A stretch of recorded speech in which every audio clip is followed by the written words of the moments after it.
नमस्ते बच्चों। तो आज हम एक बहुत ही मजेदार टॉपिक पर बात करेंगे, भारत और उसके पड़ोसी देश। तैयार हैं? ठीक है, तो इस पूरे चैप्टर को समझने के लिए चलिए एक बहुत ही आसान से सवाल से शुरू करते हैं। अच्छा, ये बताइए, जब हम पड़ोसी शब्द सुनते हैं तो सबसे पहले दिमाग में क्या आता है? ज्यादातर लोग यही सोचते हैं, है ना, कि भाई जिन देशों की जमीन हमारे देश की जमीन से जुड़ी हुई है, बस वही हमारे पड़ोसी हैं, जैसे इस नक्शे में दिख रहा है। लेकिन कहानी सिर्फ इतनी ही नहीं है। असल में ये तो बस शुरुआत है। पड़ोसी होने का मतलब इससे कहीं ज्यादा बड़ा है। तो यहीं पर एक नया और बहुत ही इंटरेस्टिंग आइडिया आता है, समुद्री पड़ोसी। इसका मतलब क्या हुआ?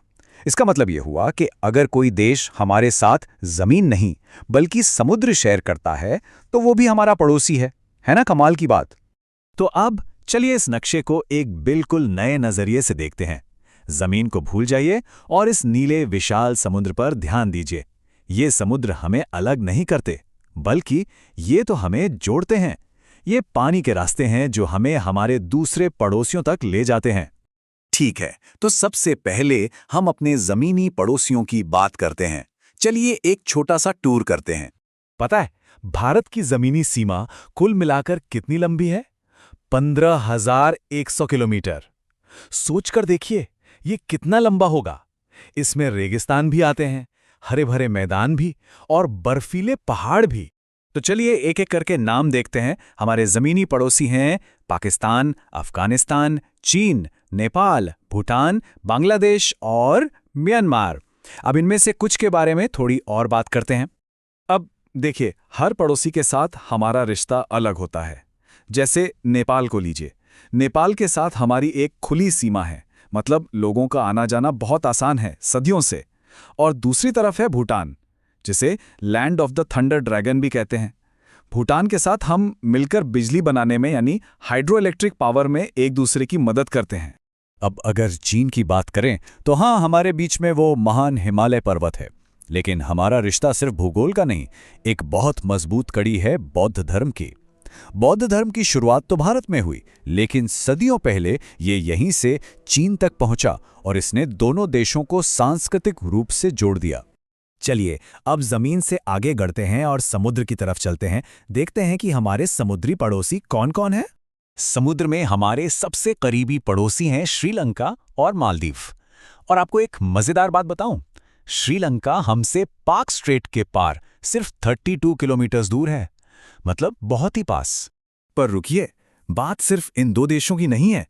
हमारा समुद्री पड़ोस तो बहुत बड़ा है। इसमें ईरान और ओमान जैसे देश भी आते हैं, और दूसरी तरफ थाईलैंड, मलेशिया, सिंगापुर और इंडोनेशिया भी शामिल हैं।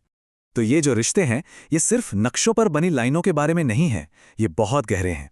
चलिए अब हम इतिहास, संस्कृति और व्यापार के उन धागों को देखते हैं जो हमें हमारे पड़ोसियों से जोड़ते हैं। देखिए, सदियों से, हजारों सालों से भारत दुनिया का एक बहुत बड़ा केंद्र रहा है। पुराने जमाने में उत्तरापथ और मसालों के रास्ते जैसे कई जमीनी और समुद्री रास्ते थे जो भारत को पूरी दुनिया से जोड़ते थे। और ये रास्ते सिर्फ व्यापार के लिए नहीं थे, इन्हें हम कल्चरल सुपर हाईवे कह सकते हैं। इन रास्तों पर सिर्फ सामान नहीं, बल्कि कला, धर्म और बड़े बड़े फिलोसोफर्स के विचार भी एक जगह से दूसरी जगह सफर करते थे। और जानते हैं, ये जो पुराने रिश्ते हैं, ये आज भी जिंदा हैं। आज भी हम सब मिलकर काम करते हैं। जैसे हमने सार्क जैसा एक ग्रुप बनाया है ताकि सब मिलकर तरक्की कर सकें।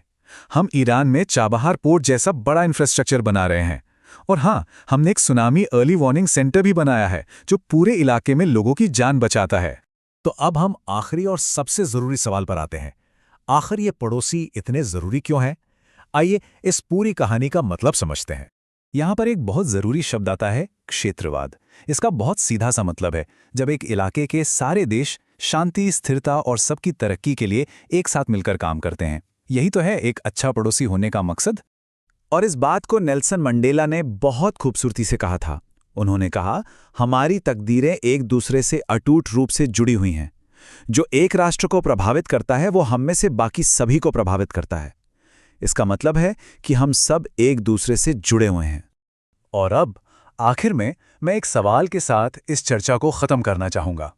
जरा सोचिए, अगर दुनिया के नक्शे पर ये देशों की सीमाएं राजनीति से नहीं बल्कि सिर्फ संस्कृति और आपसी जुड़ाव से बनाई जाती तो ये नक्शा आज कैसा दिखता? इस सवाल पर सोचिएगा।